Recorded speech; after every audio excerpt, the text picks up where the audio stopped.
Today, we have another interview in action from the conferences that just happened down here in Miami and Orlando.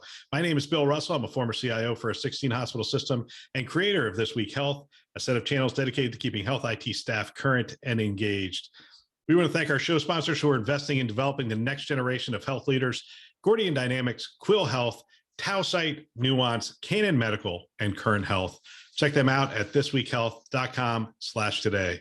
Here we go. Good morning. We're here from the CHIME Spring Forum. I want to call it the CHIME Spring Forum, but really it's ViVE 2022. Or do we call it both? I think we call it ViVE 2022, and the Spring Forum's within ViVE. Within ViVE. Exactly. It's been really interesting. We're here with Cassie, Leonard, the Director of Congressional Affairs for CHIME. So interesting job. A lot going on the Hill right now. Definitely. Where do we want to start? Look, do you want to start with cybersecurity? You want to start?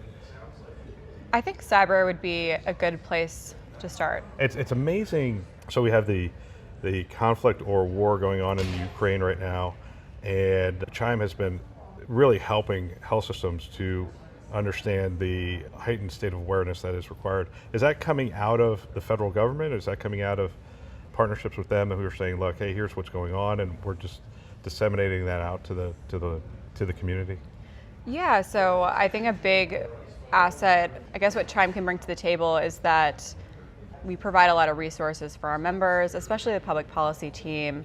We talk to members regularly, actually, who need to be in touch with FBI, CISA, et cetera, and we are able to provide that connection for them. So if I'm breached, yep. You have people who will reach out to CHIME and say, hey, I've been breached. 100%, yep. So my boss, Mari, she gives out our personal cell phone number, so members will call or text her, and we don't need to know any details, but we're able to pass that information along and get them in touch with the right people. So when we look at the congressional calendar, are they taking up legislation around cybersecurity right now? They are, actually, and we've been happy because of the last year there have been several committees. I would say most notably the Senate Homeland Security Committee.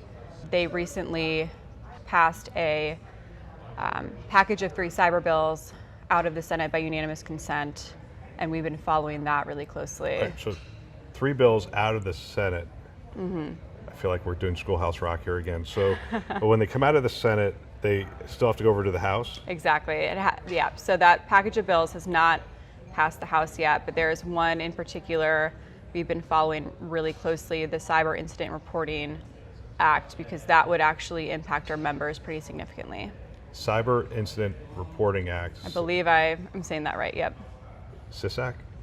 There's an acronym for everything, right? I don't know if this one has an acronym, but yeah, so I'm not sure how familiar you are. No, so it will require health systems to do what? So it would require them within 72 hours of a significant cyber attack to report that incident to CISA. Okay, and if we don't, there's penalties and all sorts of other things, I assume. Exactly. There's also a provision on ransomware, so you'd have to report, a ransomware payment within 24 hours. And so this is a bill we've been following over the last couple months because there have been several iterations of it. There have been a couple versions that would require reporting within 24 hours, and we were really happy to see that time frame shifted a little bit. There's the fog of war in the first 24 hours because we've done a webinar and we've done a couple shows with, like, Sky Lakes Medical Center was ransomed. Mm-hmm. That first 24 hours is sort of like, what's happening? Are we really sure what's happening? So it's now at 72. It's at 72 hours, and we feel a little bit more comfortable with that. However, we do have smaller providers who have definitely still expressed concern about that time period, just not knowing enough information and just... No, I understand that, but healthcare naturally will push to, hey, let's do digital in 10 years. Not, I said that, not you, just so people can send for the record, their nasty emails to me. But I mean, with 72 hours, you've been breached. I mean, that first 24 hours, just based on my experience interviewing people, you have the what's happening, oh my gosh, all the systems are getting locked down. But then the next thing that happens is really interesting. They lose control.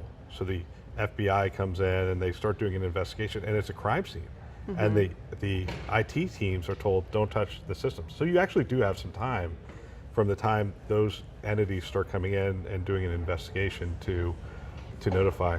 And like you said, they could just call Mari's cell phone number. Exactly. Yep. And she'll connect them with the right people. So there's 3 bills coming over. Will CHIME advocate for those, or how does that work?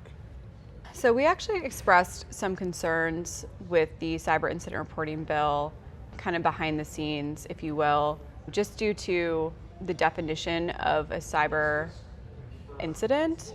We were, the feedback we received from members was that some of them have potential cyber intrusions every week. Yeah. And so would they just be reporting all the time? And that definition was strengthened a little bit to make it, I believe it has to be a significant, and there are some criteria you would have to meet. So it's not anymore. There was originally, I believe, the definition was like potential or something like that, which we were not big fans of.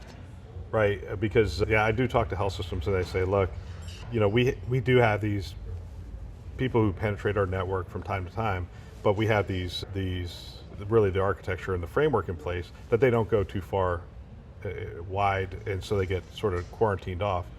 In those cases, gets sectioned off, gets remediated, those kinds of things very quickly.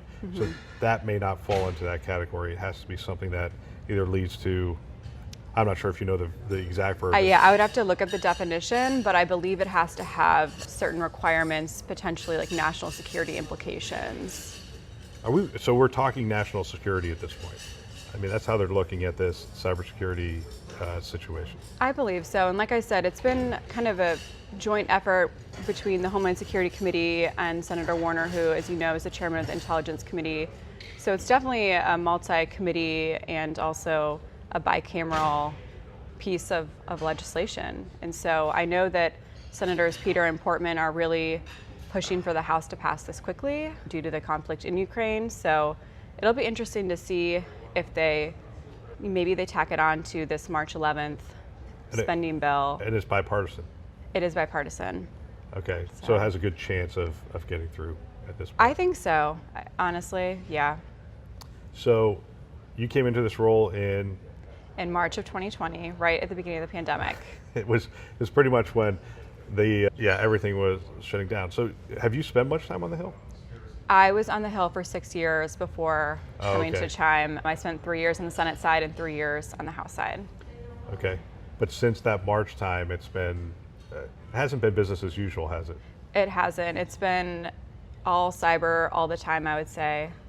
And it's been a little challenging since the Hill has been closed off for the most part to meetings. So a lot of our advocacy work has been virtual, on Zoom, over the phone.